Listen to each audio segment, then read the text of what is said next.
मैं हमेशा भीलवाड़ा के विकास के बारे में सोचता हूँ। यह चुनाव कार्यक्रम एक आनंदमयी यात्रा थी। भीलवाड़ा की जनता में मैंने प्रभु के दर्शन किए और प्रभु ने ही मुझे यह दायित्व प्रदान किया जिसे मुझे पूरा करना है। मैंने अपने सिद्धांतों से यहाँ तक का चुनाव में भी कोई समझौता नहीं किया। मन में निर्मल भाव रखते हुए मैंने राजनीति को अपनाया है।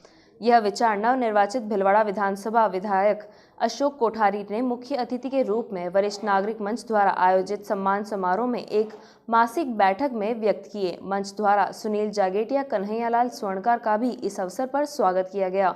दिसंबर माह में जिन सदस्यों का जन्मदिन है एवं पिछली मासिक बैठक के बाद बने नए सदस्य का स्वागत एवं अभिनंदन किया गया। प्रांतीय वरिष्ठ उपाध्यक्ष श्याम कुमार डाड ने सभी का स्वागत किया। अध्यक्ष मदन खटोड़ द्वारा धन्यवाद ज्ञापित किया गया एवं आने वाले कार्यक्रम की जानकारी प्रदान की गई। कार्यक्रम का संचालन महासचिव कृष्ण गोपाल सोमानी ने किया। महिला प्रमुख वीणा खटोड़ द्वारा महिलाओं की आगामी कार्यक्रम की सूचना दी गई। इस अवसर पर 8 जनवरी को आयोजित एक पेड़ देश के नाम एवं 17 मार्च 2024 को आयोजित प्रांतीय सम्मेलन की घोषणा की गई। सम्मेलन हेतु कैलाश सोमानी को संयोजक एवं महेश खंडेलवाल को सह संयोजक मनोनीत किया गया। बैठक में सलाहकार मंडल सदस्य आरपी रोंगटा का भी स्वागत किया गया।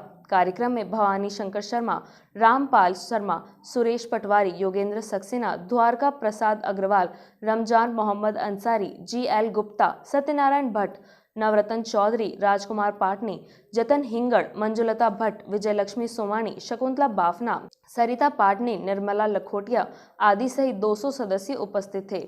दीपावली पर आयोजित फोटो प्रतियोगिता हेतु कृष्ण गोपाल लड्डा परिवार को प्रथम पुरस्कार से सम्मानित किया गया। प्रभु से मिलना, परमात्मा से मिलना या आनंद की यात्रा कह दीजिए, तो आप उनकी आनंद की यात्रा में आप सहयोगी बन रहे हैं। तो हम आपको बहुत बहुत साधुवाद और शुभकामनाओं को, आप हमें जब भी कुछ भी कहेंगे, कुछ भी हमारा सौभाग्य होगा कि मैं आपके बीच में आपके लिए कुछ भी कर पाए, हमेशा तैयार रहूंगा। इससे बढ़िया और कुछ हो नहीं सकता है कि अभी का आपका समय इतना सुंदर हो और परमात्मा की तरफ बढ़े।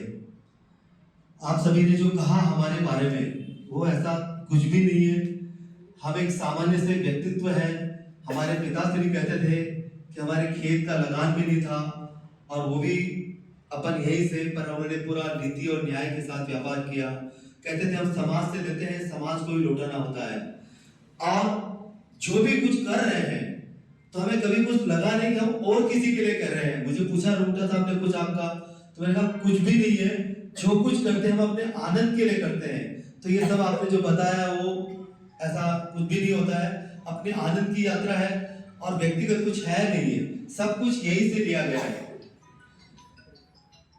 और आगे हम कहेंगे जो अभी जो भीलवाड़ा की जो विजय है वो सब आपके आशीर्वाद से, आपकी शुभकामना से, आपकी प्रार्थना से ही संभव हुई। तो ये सब विजय भी हम पूरी भीलवाड़ा की जनता और आप सभी आदरणीय जनों और मातृशक्ति को ही समर्पित करते हैं। सब कुछ आपके से ही संभव, आपके प्रेम और विश्वास से संभव हुआ। और हम इस क्षेत्र में भी जो मैत्री भाव, एक श्रेष्ठ सोच लेकर आए और भीलवाड़ा का विकास को लेकर, वो सभी आपकी शुभकामनाओं से वो सबको बहुत अच्छे से करेंगे। जितना भी जनता ने विश्वास दिया उससे भी अधिक करने का रहेगा। अभी भी हमारी ये यात्रा थी, हमारे लिए एकदम नया क्षेत्र था, पर प्रभु की योजना थी और प्रभु कृपा से था, न कुछ हमारा अपना था। क्योंकि हमारा 2 तारीख से तो हमारा शुरुआत हुई, 25 को पूरा हुआ। 24 दिन की केवल यात्रा थी और 24 दिन की यात्रा में यहाँ तक पहुंचना व्यक्तिगत द्वारा कुछ भी नहीं है और न अपना कुछ है। ये सब कुछ आनंद की यात्रा ही लगी मुझे। इस चुनाव में चुनाव जैसा कुछ नहीं लगा और आनंद की यात्रा लगी। और मुझे जनता के दर्शन में प्रभु के दर्शन लगे और भीलवाड़ा के दर्शन में भारत के दर्शन की अनुभूति हुई। और हम निकले भी दर्शन करने के लिए, बाकी हमारे पास इतना कुछ था नहीं, है भी नहीं है कि ये स्थिति बन जाती है। ये स्थिति के लिए सब कुछ ईश्वर का था और उन्होंने कुछ एक दायित्व दिया है।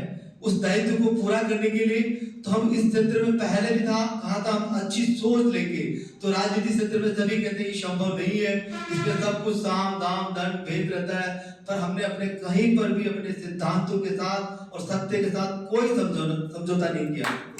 यहाँ तक भी नहीं, हम अपने मन से भी, वचन से भी, काया से, मन से भी हमने कोई चीज को ऐसा गलत या कुछ सोच नहीं रखी। एकदम पारदर्शिता के साथ, एक साफ भाव के साथ इस क्षेत्र में आए और यही लेके जाएंगे और अंतिम तक भी यही रहेगा, इससे और अधिक बढ़ता ही जाएगा। कभी कभी लगता था हमें इस यात्रा में कि हम कहाँ आ गए, क्योंकि मेरे लिए ये मुश्किल था, मेरी भीतर की यात्रा रहती है, सब कुछ हो रहता था, पर अभी भी लगता कभी कभी ये सब चीजें। पर इसमें हमने ये भी देखा कि प्रभु की यात्रा भी हमारी पिछले 35-40 दिन में बढ़ी है, स्पीडली बढ़ी है। जहां हम पहले वहां रह के बढ़ रही थी, उससे भी अधिक स्पीड से बढ़ी है, क्योंकि आप सबके बीच में आने का अवसर मिला। आगे भी आप सभी के मार्गदर्शन की जरूरत रहेगी और जब भी आप कहेंगे हम उपस्थित भी रहेंगे और आपकी शुभकामनाओं की भी रहेगी कि हम भिलवाड़ा के लिए जो सोचा है, एक नया भिलवाड़ा, एक श्रेष्ठ भिलवाड़ा, एक नया मॉडल, वो सब कुछ पूरा करें, चाहे वो टेक्सटाइल के क्षेत्र में हो, चाहे विकास के क्षेत्र में हो, वो सब कुछ पूरा करें। आप सबकी शुभकामना की रहेगी। आप सब ने इतना स्नेह दिया वापस, उस स्नेह के प्रति तो मैंने पहले भी कहा, भिलवाड़ा से जो स्नेह मिला उसके पास मेरा कोई शब्द नहीं था, निशब्द थे। अभी भी मैं कितने लोगों से मिलता हूँ, आप भी बैठे होंगे, नहीं मिल पाया होगा, मिल पाया होगा, पर आप सबका आशीर्वाद और आपकी भावना जो रही, अभी भी हम कई लोगों से बात करते हैं जो नहीं मिले हैं, बाहर रहते हैं, विदेश में, यहाँ पर है, पर उनके भावों को देखता हूँ तो लगता है कि वो प्रभु ही है, उनकी स्थिति में आ जाते हैं। और ये सौभाग्य मेरा इन सबके बीच में मेरा अपना व्यक्तिगत न था न रहेगा। आप सभी का बहुत बहुत आभार, धन्यवाद। जय हिंद, जय भारत।